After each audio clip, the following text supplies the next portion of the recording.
한국과 사우디아라비아가 이곳 현지 시간으로 어젯밤에 공동성명을 동시에 발표했습니다. 양국 간 공동성명 발표는 1980년 5월 이래 처음입니다. 그동안 두 나라 간에 8차례의 정상급 교류가 있었지만 공동성명은 채택되지 않았습니다. 이번에 발표된 공동성명은 양국의 미래지향적 전략 동반자 관계, 교역과 산업, 건설과 인프라, 국방, 방산, 대테러, 에너지 및 기후변화, 문화, 관광, 그리고 새로운 분야로의 협력 다변화, 국제 및 영내 평화 안정 등 모든 분야가 담겨있는 포괄적 문서입니다.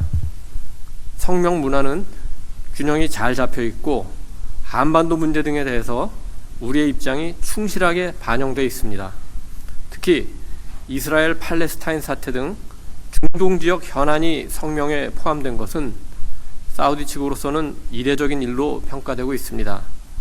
이는 한국에 대한 사우디 측의 신뢰를 보여준다는 의미가 있고, 한편으로는 글로벌 중추 국가로서 한국의 위상을 인정한다는 의미로 해석할 수도 있겠습니다.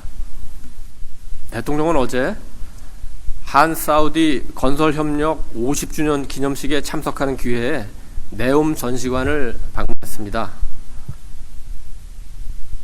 대통령은 네옴 전시관 카페에서 사전 환담을 했는데, 사우디 측에서는 칼리드 알 팔레 투자부 장관, 살레 빈 나세르 알 자세르 교통물류부 장관, 그리고 나미드 알 나스르 네옴 컴퍼니 CEO가 참석했고, 우리나라에서는 그 원희룡 교통부 장관이 배석했습니다.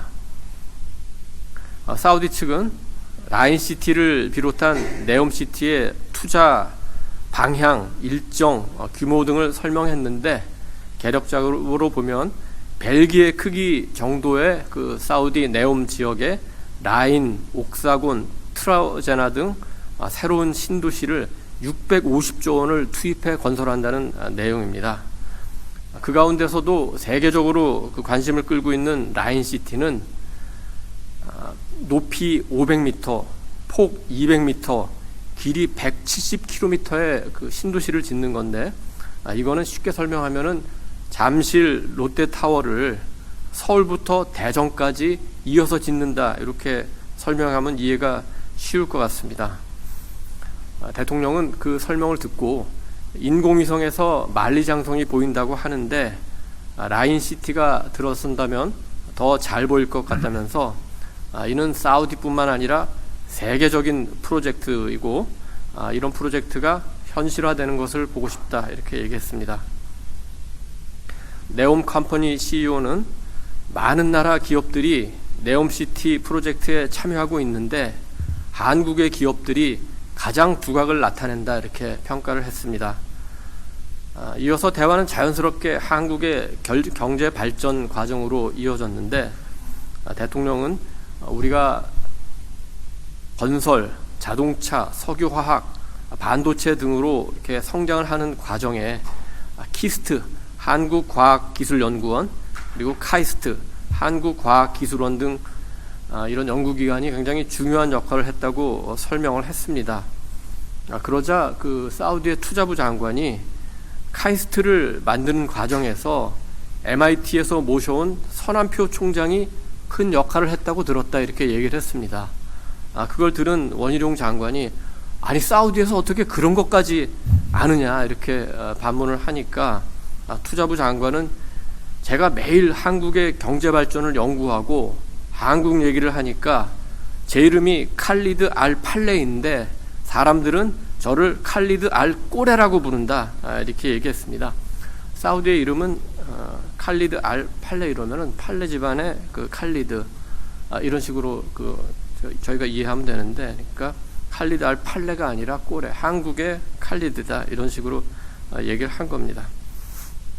대통령은 우리나라의 그 스마트 시티 개념이 도입된 도시로 세종시를 꼽으면서 전력, 교통, 주차 등에서 여러 가지 스마트 시스템이 도입되어 있고, 이것은 디지털 기술이 있어야만 가능하기 때문에 네옴시티를 건설하는 과정에서 한국 기업이 많이 참여하는 게 사우디 측에도 유리하다, 이렇게 다시 한번 설명을 했습니다.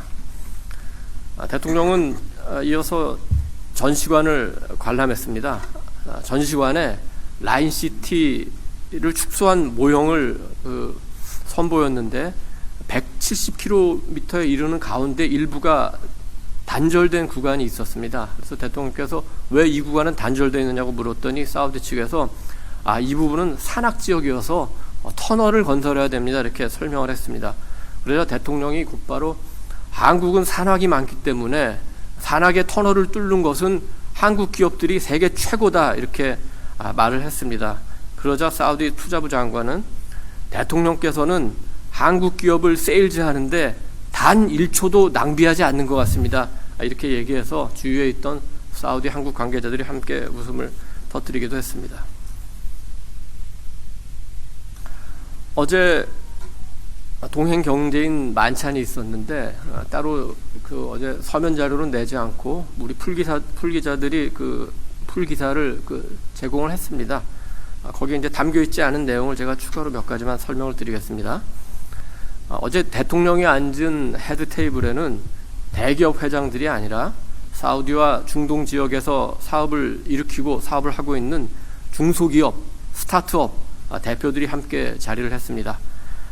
사우디에서 전기차 충전 인프라 사업을 하는 정민교 대영채비 대표, 관광산업 디지털 전환 사업을 하는 이웅희 H2O 호스피탈리티 대표, 인공지능 농작물 재배 솔루션을 제공하는 정승환 세팜 대표, 그리고 로봇 회사를 운영하는 김범진 웨이브 라이프스타일 테크 대표 등입니다. 헤드테이블의 대기업 대표로는 네옴시티 수주 작업을 하고 있는 오세철 삼성물산 사장이 함께 앉았는데요. 어제 이재용 삼성 회장도 참석을 했습니다만 4번 테이블에 앉았고, 정의선 현대차 회장도 5번 테이블에 앉아서 함께 앉은 중소기업, 그 다음에 스타트업 기업인들과 활발하게 대화를 나눴습니다. 만찬에서는 중동 현지에 진출한 기업인들도 이제 소감을 발표했는데 주로 중소기업, 스타트업 대표들이 대부분이었습니다.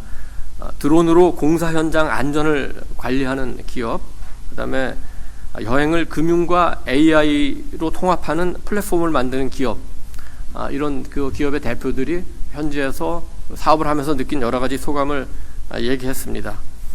그리고 이제 현대건설 사장까지 세 분이 발표를 하고 사회자가 행사를 마치려고 했는데 대통령께서 우리 청년 기업인 얘기도 한번 들어보자, 이렇게 제안을 했습니다.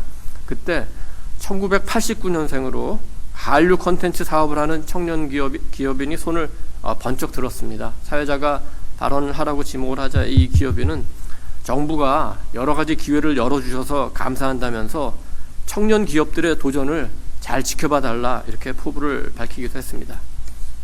만찬에서는 류진 한경협 회장이 건배 제의를 했는데 류진 회장은 풍산그룹 회장이고 이 풍산그룹은 방산사업도 하고 있습니다. 류 회장은 건배사를 하면서 대통령께서 세이즈를 너무 잘해주셔서 제가 할 일이 없어져 버렸다. 그래서 한경협 회장도 맡게 된 것이라고 또 이렇게 얘기했습니다. 그래서 다 함께 상상을 현실로 이렇게 함께 외치는 건배를 했습니다.